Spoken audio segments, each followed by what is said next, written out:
Welcome to the Bloom Where You're Planted podcast from Never Too Late Cafe. I'm your host, Laura Womack. Each week, we sit down for a chat with someone just like you, someone who had an idea, a passion, a dream, or sometimes just a thought, and planted that seed, watched it grow into something they wanted to share with the world. If you have an idea for a topic or someone that would be a guest for the Bloom Where You're Planted podcast, feel free to reach out to us on Facebook, where you can join our Never Too Late Cafe Facebook group. We'd love to hear from you. And today I have a very special guest, Dan Klefstad. Hi, Dan. Great to be with you. Did I say it correctly? You did, yeah, Klefstad. But a lot of people, kind of, as long as you get in the I'm as ballpark, close. it's fine. All right, so let's get right into where you're currently living. In Louisville, Kentucky. I've been here for nearly 2 years after retiring from a 30-year career in public radio. I was the morning edition host at NPR station WNIJ in Northern Illinois. My wife and I moved down to Louisville because we found a house that we really liked, and I was getting ready to retire.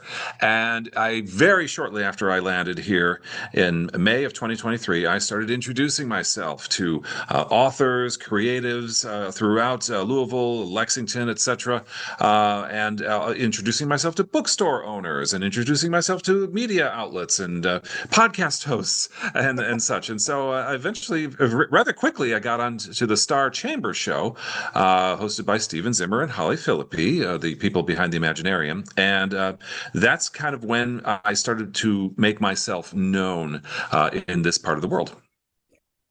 Wow. And so are you from Illinois? So you're not originally from Louisville. Where are you from originally?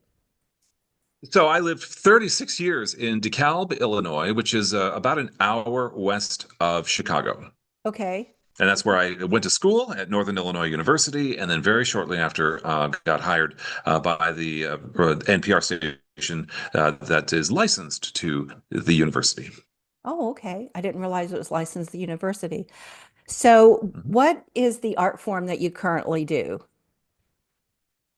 What you would call yourself, your Well, title? from the creative side, yeah, I call myself a novelist, also a book publicist, and more recently, a podcast host, a creative podcast called Vamp Chat with Dan and Eva. It is a podcast devoted to vampire fiction, fanged folklore, and the Gothic imagination. And I've been co-hosting that with Eva Vertrees for almost maybe about 10 months, I think. Wow. So you're the first podcaster I've had on my show. So let's just jump into your story. How did you become a novelist and interested in what you're doing? And how did all that start? And you can go back as far as you want in the beginning. To the 1980s when I was 16, and I was watching a show on television called Riley Ace of Spies, starring Sam Neill and a bunch of other folks. And I became interested in spy stories very quickly. And I actually wrote a 200-page typed double-spaced manuscript for a spy novel when I was 16, and it was terrible. But my mother read it, and she encouraged me to continue. Offer some suggestions, and it was kind of based on a lot of the things that you saw in that TV series, Riley Ace of Spies. And then I think my writing slowed down when I got to college, but picked up dramatically after I got married in 2006. I started thinking about a vampire story, and eventually I had written I was working on some other novels as well, but I have always had an interest in monsters, horror, in particular Gothic horror. And so in my head, I started developing the story about a female vampire named Fiona who hires humans to arrange for her blood supply because she doesn't want murder police showing up at her door when during the daytime when she's asleep and most vulnerable. So the humans of Fiona's guardians, that's the novel, are the guardians. They protect her during the daytime, but also arrange for her blood supply. And I can get into some details about that later. Interesting. Hmm. So then you have another avenue as publicist. So how did that start? So, the campaign for Fiona's Guardians, my promotional marketing campaign, lasted at least 3 years, and some people say it's still going on. But I had some successes with that novel, including getting it adapted by an all-professional acting company, and so that became part of the story about how I learned to promote a book. And I also have another a lesson that I learned during my authoring career is that for a previous novel, I got dumped by a publisher back in 2018. This is for a novel, a different kind of novel. And that was the most important lesson I learned in my entire career as a writer, because this was a small publisher in Texas. And I guess I was not a good investment for them because I didn't, how do I say this? I expected the publisher to do at least half the work promoting my book. And what a lesson I learned after the Yeah. 2 year contract expired. And they said, "We're letting you go, Dan. You're just not selling enough books."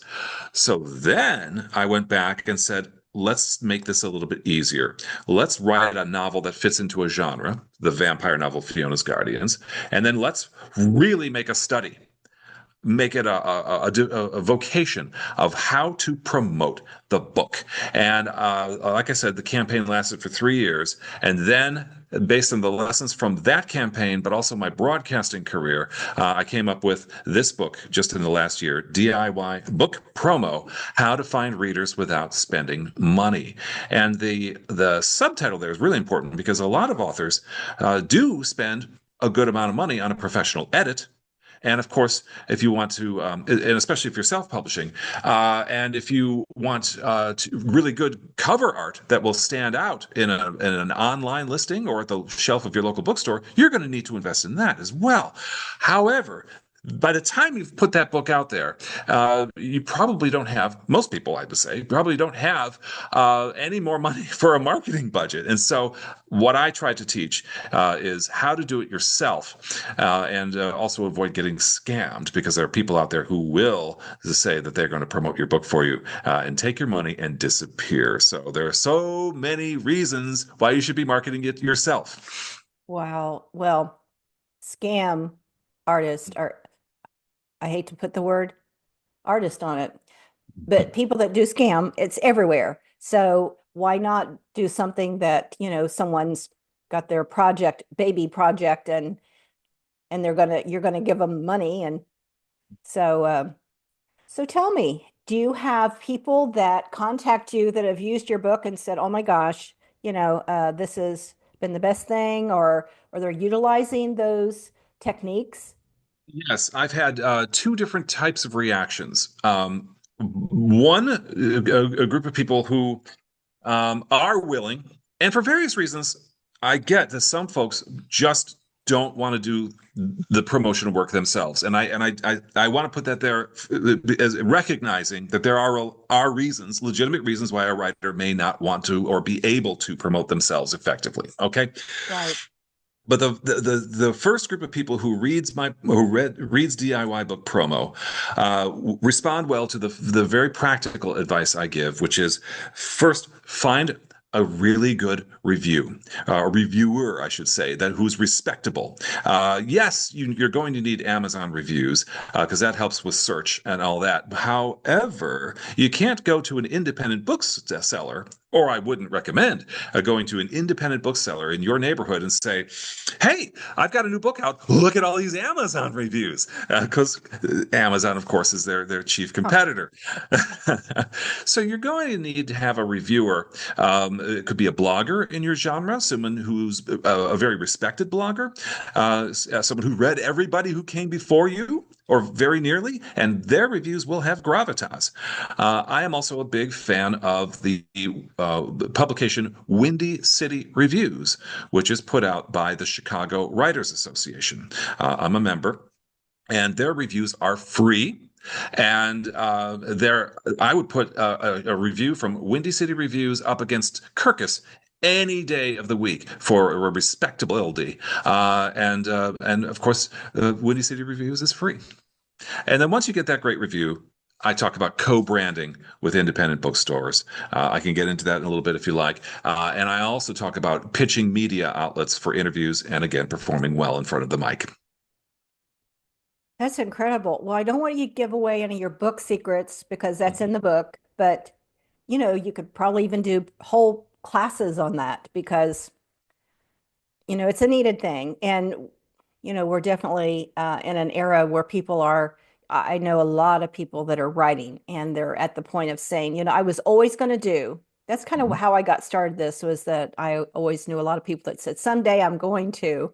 And I said, you could, so anyway, I know podcasting is big, even more so since I started this, like everybody has one, but yours is very specific. So what prompted that? So I was at this is shortly after I moved to Louisville. I was invited to do a joint book signing in Georgetown, Kentucky, at Fabled Forest Books. And there I met another author of vampire tales named Eva Vertrees. And Eva and I got along really well. We didn't really sell many copies of our books at this event, which was fine because then we had talked because immediately we started talking with each other about, we should like have a YouTube channel or something, or a podcast or something like that. And less than a year later, we did launch Vamp Chat with Dan and Eva, a podcast devoted to vampire fiction, fanged folklore, and the Gothic imagination. And we've had, I think, 13 or 14 episodes so far. Well over 800 downloads. I think this morning I checked 864 downloads so far of our episodes.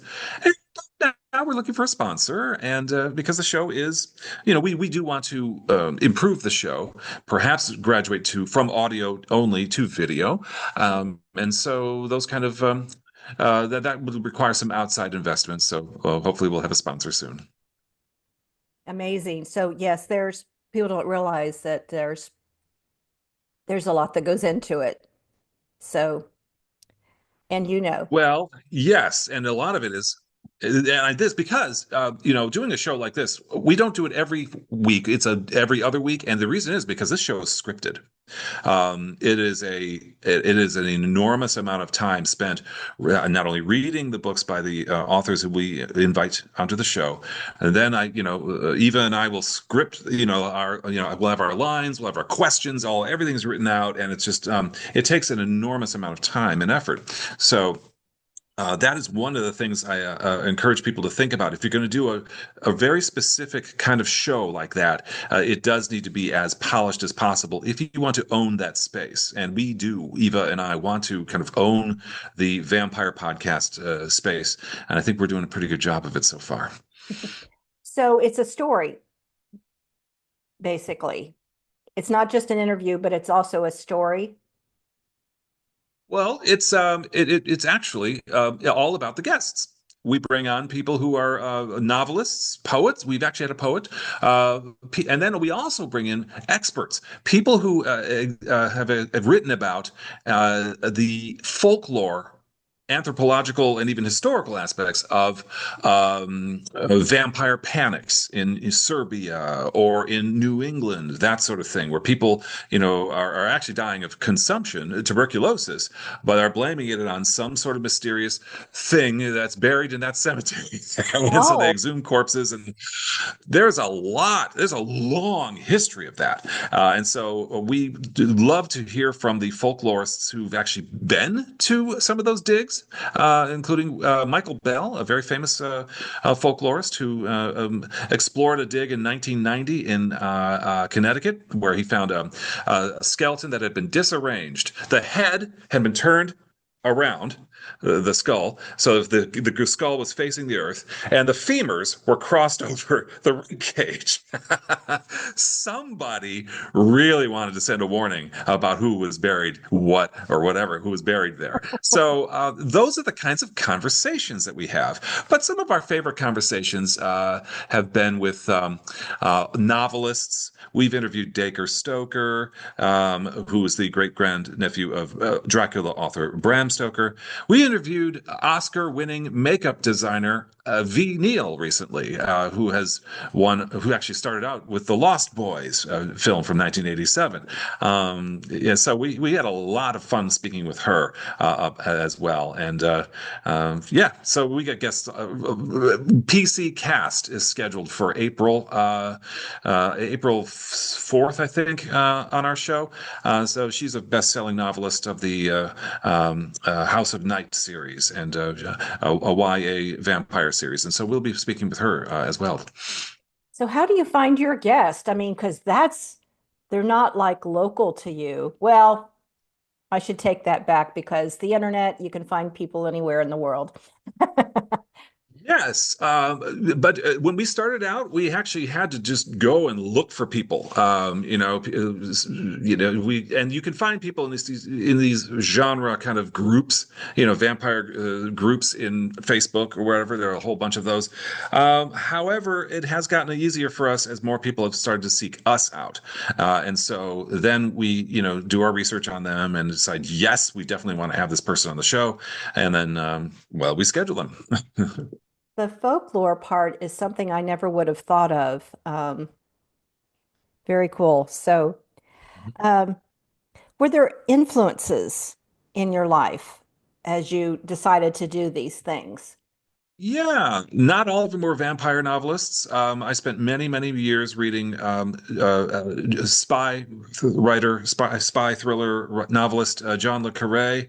Also, Albert Camus. I've been rereading some of his stuff that I enjoyed in college. But yes, much of what I have read over the years, includes vampire novels, of course, Dracula by Stoker, also the Anne Rice trilogy, her Vampire Chronicles, start beginning with Interview with the Vampire and continuing with the Vampire Lestat, that sort of thing.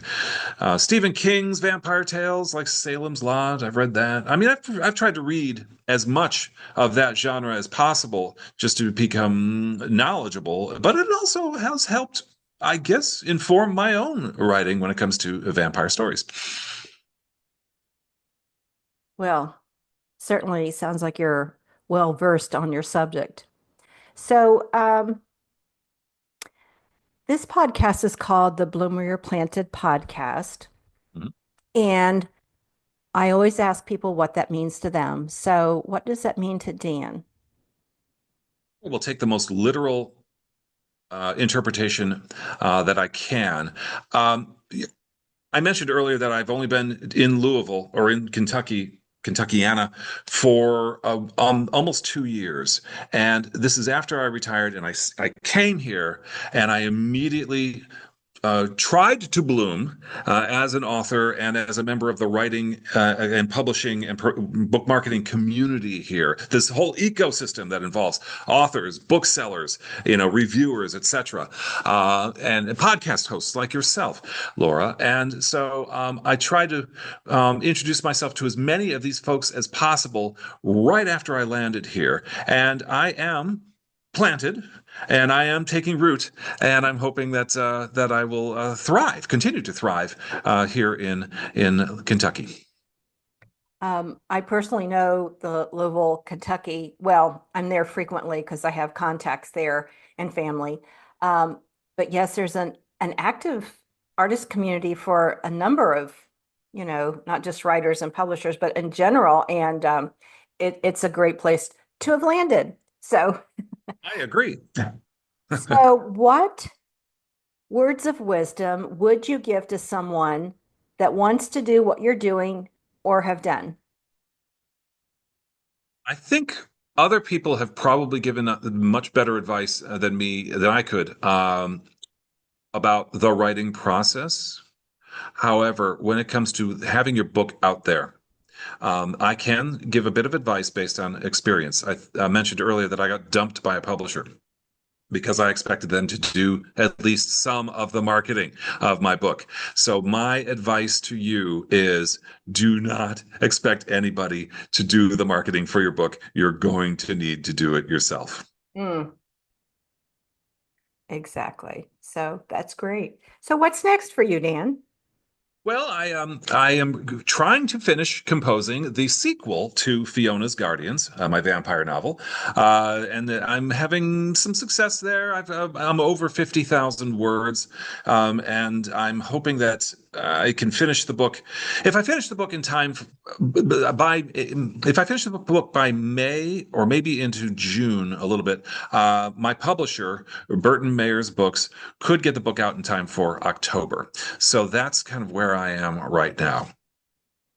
Excellent. Excellent. So sounds like you're pretty well used to deadlines and timelines, and you're on it. So, well, I want to thank you for being a guest. And I look forward to hearing more about, especially your book that's about how to promote, because that is people really need to know that. And I think they're really seeking that, because sometimes there's a lot of these courses, you can get free ones and you get baited, but you don't get a lot of information.